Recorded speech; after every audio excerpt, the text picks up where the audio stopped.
आज का पहला पाठ गणना ग्रंथ अध्याय 11 पद संख्या 25 से 29। क्या तुम मेरे कारण ईर्ष्या करते हो?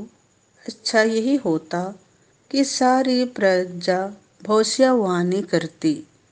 तब प्रभु बादल में आकर मूसा से बात करने लगा और उसने मूसा की शक्ति का कुछ अंश 70 वयोवृद्धों को प्रदान किया।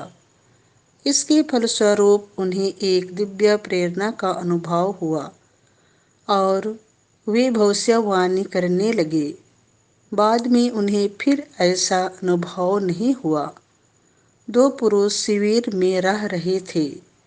एक का नाम था एल्दाद और दूसरे का मेदाद। यद्यपि वे दर्शन कक्ष में नहीं आए थे, तब भी उन्हें दिव्य प्रेरणा का अनुभव हुआ, क्योंकि वे चुने हुए वयोवृद्धों में से थे और वे शिविर में ही भविष्यवाणी करने लगे। एक नवयुवक दौड़कर मूसा से यह कहने आया, एल्दाद और मेदाद शिविर में भविष्यवाणी कर रहे हैं। नून के पुत्र यीशुआ ने, जो बचपन में मूसा की सेवा करता था, यह कहकर अनुरोध किया, मूसा गुरुवर, उन्हें रोक दीजिए। इस पर मूसा ने उसे उत्तर दिया, क्या तुम मेरे कारण ईर्ष्या करते हो?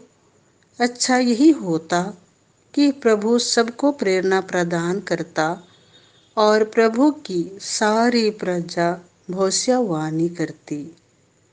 यह प्रभु की वाणी है।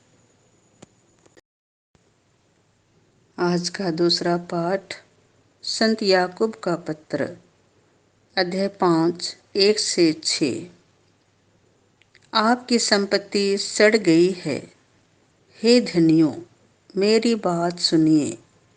आप लोगों को रोना और विलाप करना चाहिए, क्योंकि विपत्तियां आप पर आ पड़ने वाली हैं। आपकी संपत्ति सड़ गई है। आपके कपड़ों में कीड़े लग गए हैं। आपकी सोना चांदी पर मोर्चा जम गया है। वह मोर्चा आपको दोष देगा। वह आग की तरह आपका शरीर खा जाएगा। यह युग का अंत है और आप लोगों ने धन का ढेर लगा लिया है। मजदूरों ने आपके खेतों की फसल लूनी है और आपने उन्हें मजदूरी नहीं दी। वह मजदूरी पुकार रही है और लूटने वालों की दुहाई विश्वमंडल के प्रभु के कानों तक पहुंच गई है।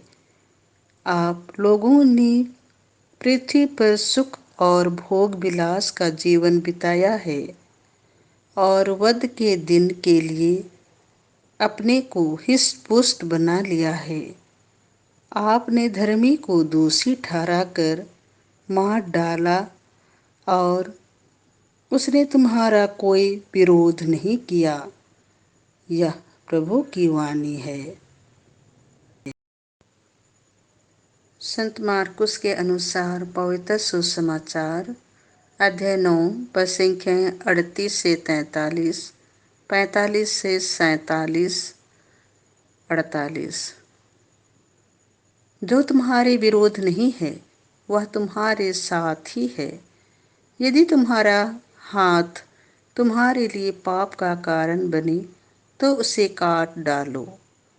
योहन ने यीशु से कहा, गुरुवर, हम किसको आपका नाम लेकर अबदूतों को निकालते देखा और हमने उसे रोकने की चेष्टा की, क्योंकि वह हमारे साथ नहीं चलता। परंतु यीशु ने उत्तर दिया, उसे मत रोको, क्योंकि ऐसा कोई नहीं है जो मेरा नाम लेकर चमत्कार दिखाए और बाद में मेरी निंदा करे। जो हमारे विरोध नहीं है, वह हमारे साथ ही है।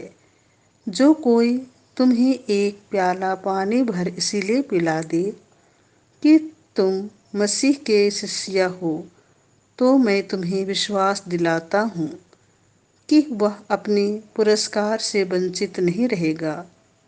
यदि कोई इन विश्वास करने वाले नन्हों में से किसी एक के लिए भी पाप का कारण बन जाता है, तो उसके लिए यही अच्छा होता कि उसके गले में चक्की का पाट बांधा जाता और उसे समुद्र में फेंक दिया जाता।